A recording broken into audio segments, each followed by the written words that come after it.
That was it. And then next thing you know it, man, talk to me about how you feel about U.S. launched retaliatory strikes late on Tuesday last night on Iran after tanker attacks in the Strait of Hormuz. For real? That was yesterday. That's why we crashing this morning. I'm not gonna lie, brother. Put that up on the news real quick. We got the links right here. Where are my sources? Oh my gosh, I have my sources. But let's just take this. What? Yes, sir. So that's exactly why we haven't even got to the SPY and Right. breakdown yet. My bad, you guys. We haven't got to the charts yet. We've been breaking it down.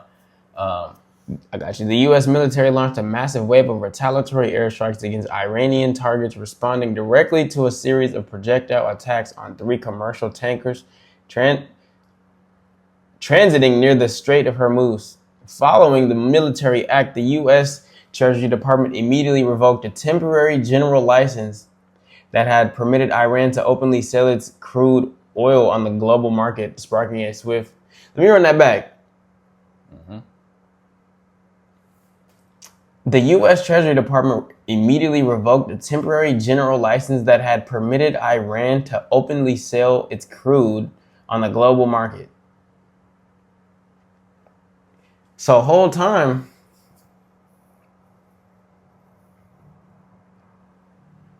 when they had the Strait of Hormuz closed, I knew that there was no oil going through at a point, but not because they closed it and didn't want nobody to use it. They couldn't just sell it.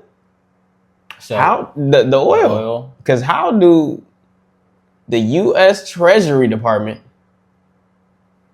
give a license to another country to sell oil, probably their own oil, on the global market? That shit's crazy. I didn't know about this though. Let's look at the chart. Is the oil crumbling too? Not oil ended up rising 5%. So right here, spiked 5% in the energy benchmark. So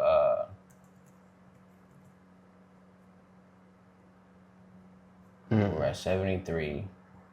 This is the daily time frame too. So oil was up to the upside.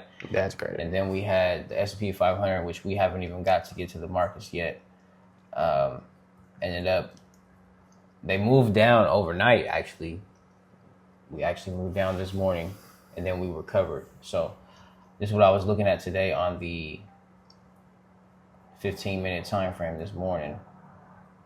Market ended up opening, today is Wednesday. So right here, market ended up gapping down from Wednesday. We closed at 746. This is the 15-minute time frame. Let me go a little bit higher. 746, and then we open right here at 744. We ended up testing this little level, right? Called a little mini resistance level. That's what I was looking at. It was 745, 744. Then we ended up running down to the downside of 740, right? Hit that 739 today, right? You guys can see that's also the previous level we bounced off of last time.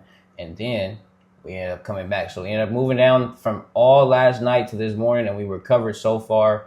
So let's see if we end up moving up to the upside and covering that gap that we had. But hey, markets was moving down this morning. Man, I actually was trying to trade this morning, and I'm looking at a whole nother chart. I did a lot. Anyways, I missed out on the short. That's what I was about to say. If you guys want the trade breakdowns, go ahead and get into the full Circle Wealth Discord, man. Yeah, man. So since this is live reaction. Yeah. Tell us how you feeling about it. This is wild. I seen this, but I didn't look at the markets this morning. So when I'm seeing this right now, how many points did it go down from the start? Price is $5, but if we go to SPX, you'll be able to see the points. So let's pull it up on the SPX chart. So let's go to the index. Ooh. Right. So let's hit this right here and see. Since we was here, man, this is a classic example of when I was trying to get into my trade this morning, I ended up getting stopped out to the downside, lost a few bucks to the downside. When I missed out on the short, right? Got to the downside, was trying to get that price bouncing off of the demand levels here on SPX, but on SPY we ended up bouncing off of 440, so I ended up getting in too early, got a little bit stopped out. The move happened all the way down here on SPY when it's just $740. Now we recovered. As far as the points on SPX though, if you would have caught that whole short that I missed out on, that's gonna make me a little sick right now, but it's just good what's the word? Good practice for the Discord, or good good content for the Twitch, for the live. Yeah. Forgive my He's going excuse in my French. 2 contracts? So and then you just have 54 points to the downside, man. So 54 points to the downside, and then if you would have cut it back up to the upside, 60 points, right? So for the people, depending on what you're trading, the dollar amount is going to be different. But those were the moves today. And we're even getting up to these supply levels and not moving, man. But Yeah. how you feel about the back and forth, man, between this Trump guy? Trump and Iran and U.S., man. What you think's next? Man, we still getting a lot of manipulation for real. So I think that's the way that a lot of these people are making money. A lot of these, you know what I'm saying, billionaires as well as the president, you know what I'm saying? A lot of people are making money from the stock market. That's their drive, right? They got to keep the banks moving. Everybody got to keep money. So You got to keep it moving. there's going to be nothing but headlines for real. Every other week. And then we had like 3 back-to-back or 3 repeat of 3-day weekends. I think it might have been like 2. Mm-hmm. We had the Juneteenth and then just last week. 4th of July. Dog, like it's, you know what I'm saying? Multiple 3-day weekends put in a lot of, and in that time, there's a lot of places where you can, you know what I'm saying? Make a decision somewhere. Shout out Dale on the, you feel me? Like, he's making these markets move. Man. Yeah. He's making these markets move, man. You know, so if you're watching, you're able to take advantage. You know, if you know what's going on, these are actually the best moments in the market. You know, knowing what's going on, we've been able to take advantage of what's been going on. So, let me just break down the SPY chart real quick now that we're here, right? So on the hourly time frame, what I have right here as the box that we're in right now is 740 as the support level that we're bouncing off of, and then that 700 and, you know, let's do like 745 almost, right, as that level of resistance, right? You could even do it a little lower at 744 if you wanted to, but I'm gonna do 745, right? Right now we're rejecting off that 745. If we end up going up to the upside, I want to see us hold above it, but until then we just been bouncing off of since today. We have now been put in this range, being bounced off of 740 and 745, and we were just in this range of, we were just up here. We ended up hitting the all-time that high of 752. This was on Tuesday, so and then we came back and we retested the 745, and then ended up back in the range. We stayed above it yesterday, but then we ended up right back into the range. On the daily time frame, right? If I remove this, we can keep that as a reference. I'll add that back, but this is the all-time high, man. We're gonna make that white. And then all-time high at 758, and we still got that level here at 720. So that's what we look like on the wider time frame of what we're bouncing throughout of right now. And this is what we look like on the hourly time frame. If I wanted to even make it a bigger little box, we could go between 752, where we rejected off of then, and 744, man. But right now, market is still rallying, man. You know, if we get into, if I put us in this box, we haven't made ourselves past the 740 to say, hey, we may be heading towards 720.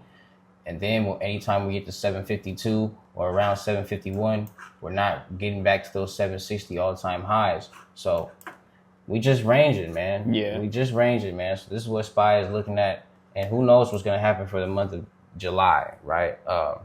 We still got the July, August, September, and the months are moving by fast. So this is the box and the prices that I have marketed in right now. And if I could make a game plan by looking at this as far as what I think, I really think market is just in consolidation. And if we end up getting here, around here to 730, if I put 730 to 720, those would be like good accumulation zones for me personally, you know. And from the percentage of all-time highs, for what that is, that's only a 5% drop. So market has just been just in a range, because 5%